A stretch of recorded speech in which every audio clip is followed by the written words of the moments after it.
Bienvenue, c'est Rudy, tu es sur le podcast Prends ton envol. Ici on parle des relations humaines. Alors, mon sujet du jour, c'est les voleurs d'énergie, ou, comme on peut dire, j'aime bien cette expression, c'est les vampires énergétiques. Ah, ça c'est un vaste sujet. Je vous en parle parce qu'en fait, ça m'est arrivé plusieurs fois au niveau de ma vie perso, et pro aussi. Et il y a aussi, même si, on arrive à s'en préserver, il y a toujours des petits malins qui arrivent à se faufiler par rapport à ça. Donc concrètement, c'est une personne ou un groupe, qui prennent votre énergie, votre façon d'être, votre façon de penser, qui voient, la vibe qui est en vous, la lumière qui est en vous, et qui cherchent à l'échanger ou la transformer, de façon négative.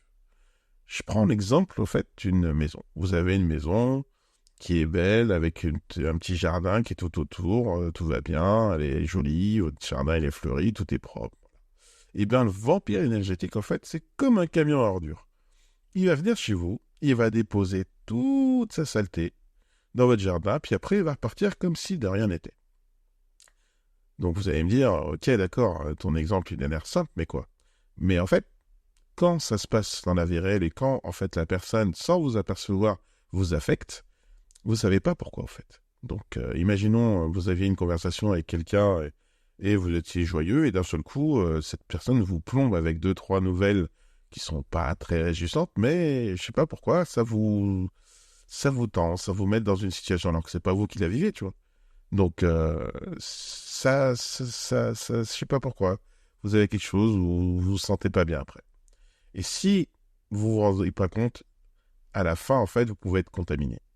C'est-à-dire que si vous avez constamment cette personne et qu'elle prend votre énergie, ça peut vous mettre vous-même dans un état de négativité, vous pouvez être anxieux, vous pouvez avoir des humeurs aussi qui peuvent être pas du tout en accord avec votre mood, donc que ce soit dans le pro ou le perso. Donc cette personne, elle minimise tout, elle ramène tout à elle. Quand vous avez vos ressentis, elle les prend pas en compte, ou quand vous avez, une conversation avec elle, elle abrège. J'ai une anecdote là-dessus, donc j'avais une pote avec qui je m'entendais très très bien, où on parlait de tout et de rien, et donc elle exposait à chaque fois, m'appelait pendant, 30 minutes, 45 minutes, à exposer son sujet, ses humeurs, donc parler de la vie en général, et dès que je commençais à moi, à parler de ce que je ressentais, de ce que je vivais par rapport au même sujet, et bien la personne, elle vous coupe, ou elle change de sujet, ou elle calcule pas. Et elle fait ça sciemment, Donc, c'est pour ça que je vous dis, des fois, vous vous en rendez pas compte, mais au détour de 2-3 mots ou 2-3 actions, que ce soit en réel ou par téléphone, vous vous rendez compte que c'est pas du tout ce que vous pensiez, quoi. Donc, voilà ce que j'avais à dire là-dessus. Donc, attention, hein, il faut pas être sans cœur non plus quand une personne va mal ou qu'elle a besoin de votre soutien. Donc, faut pas non plus tout mettre dans le même panier. Donc, voilà pour ce petit exemple. Alors, comment on fait pour les repérer ? C'est difficile, mais pas impossible. Après, selon l'expérience de chacun, il faut avoir des points de vigilance, donc à regarder par rapport à ce que vous ressentez, comment vous voyez les choses, comment vous le vivez sur l'instant présent, et essayer de se protéger. Donc, je reviens toujours sur l'exemple de la maison. Donc, pour protéger votre maison, le mieux, pour éviter que le camion à ordures il vienne chez vous et qu'il dépose toutes ces saletés, il faudrait mettre, une clôture, où vous mettez un petit portillon avec une clôture, et comme ça vous permet de filtrer ce qui rentre et ce qui rentre pas chez vous. Et c'est un peu pareil par rapport à ça. C'est-à-dire qu'il faut se protéger, donc, déceler, quand, c'est pas en accord avec vous ou que ça vous convient pas. Donc, je vous donne un exemple. Si, dans un premier temps, vous sentez que c'est pas comme vous le sentez et que d'un seul coup, ça vous met mal à l'aise, il faut le faire remarquer gentiment, que, c'est pas un comportement approprié, que, il faut qu'elle, pas mettre de l'eau dans son vin, mais qu'elle puisse vous écouter, quoi. Donc, après, dans un deuxième temps, si ça continue et que vous sentez que ça vous prend un peu plus aux tripes, donc à ce moment-là, pour éviter que ça vous affecte le plus possible, prenez un peu de recul.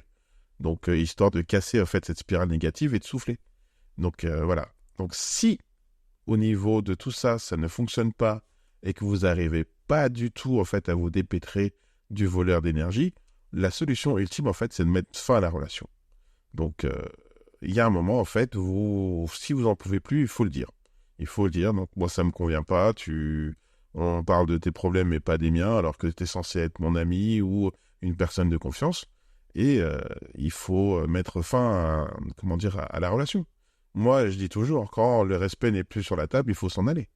Donc après, est-ce que c'est une bonne ou une mauvaise décision? Ça, je vous laisse en juger par vous-même. Donc après, c'est selon l'expérience et la situation de chacun. Mais pour l'avoir vécu vraiment personnellement, des fois, il vaut mieux s'en aller. Et comment dire, et se protéger de tout ça parce que ça nous nuit à nous, quoi. Donc voilà ce que j'avais à dire sur ce sujet. Donc, si ce petit format court t'a plu, donc je t'invite à laisser un commentaire, mettre un like, et je te dis à la prochaine pour un nouvel épisode. Ciao!